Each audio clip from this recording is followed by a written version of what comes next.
অর্থবছরের শেষ মাসে ভালো প্রবৃদ্ধি হলেও লক্ষ্যমাত্রা থেকে বেশ খানিক দূরে রপ্তানি আয়।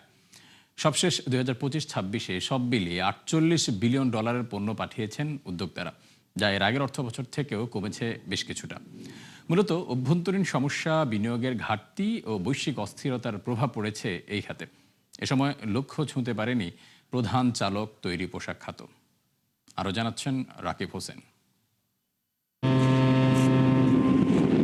দেশের অর্থনীতির অন্যতম প্রধান ভিত্তি রপ্তানি আয়, যার উপর নির্ভরশীল বিনিয়োগ ও কর্মসংস্থানেরও বড় অংশ। 80 দশকের শেষ ভাগে এই আয় $1 বিলিয়ন স্পর্শ করার পর আর পেছনে ফিরে তাকাতে হয়নি উদ্যোক্তাদের। তবে আগের অর্থবছরগুলোতে এই আয় ধারাবাহিকভাবে বাড়লেও বড় ধরনের হোঁচট খেল সবশেষ 2025-26 অর্থবছরে।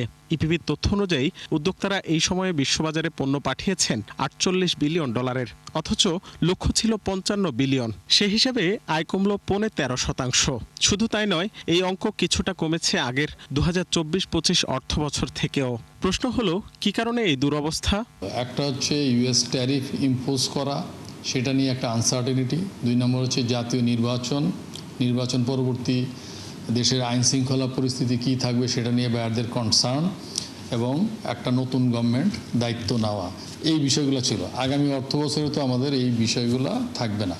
ইপিবির তথ্য অনুযায়ী অর্থবছর শুরু হয় ইতিবাচক ধারায়, এরপর টানা 8 মাস কমতে থাকে রপ্তানি। জুনে প্রায় 26% প্রবৃদ্ধি এলেও সব মিলিয়ে ধরা যায়নি আগের অর্থবছর।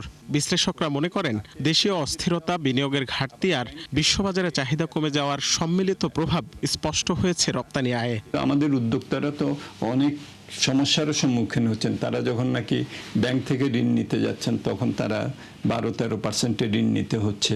আমাদের অন্যান্য যেসব সুযোগ সুবিধা, প্রাতিষ্ঠানিক সহায়তা দেওয়া, সেগুলোর ক্ষেত্রে অনেক ব্যত্যয় বিচ্যুতি হচ্ছে।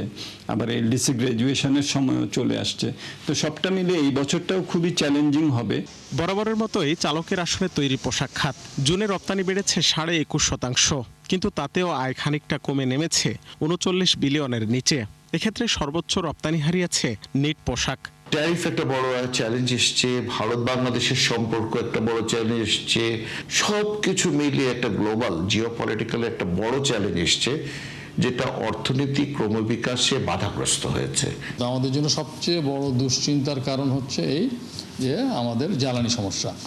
আর এই ইউএস ট্যারিফ ইম্পোজ হয়ে যাওয়ার পরে চায়না যেভাবে অ্যাগ্রেসিভ হয়েছে টু ইউরোপিয়ান ইউনিয়ন এবং ইন্ডিয়া, সেইটাও আমাদেরকে অ্যাড্রেস করতে হবে। অর্থবছর শেষে পোশাকের রপ্তানি হারিয়েছে সিরামিক্স, টোবাকো, হ্যান্ডিক্রাফট, কৃষিপণ্য সহ বেশ কিছু খাত। তবে বেড়েছে চামড়া ও চামড়াজাত পণ্য, পাট, প্লাস্টিক, হালকা প্রকৌশল, ওষুধ সহ উদীয়মান শিল্পপণ্যের রপ্তানি। রাকিব হোসেন, 71, ঢাকা।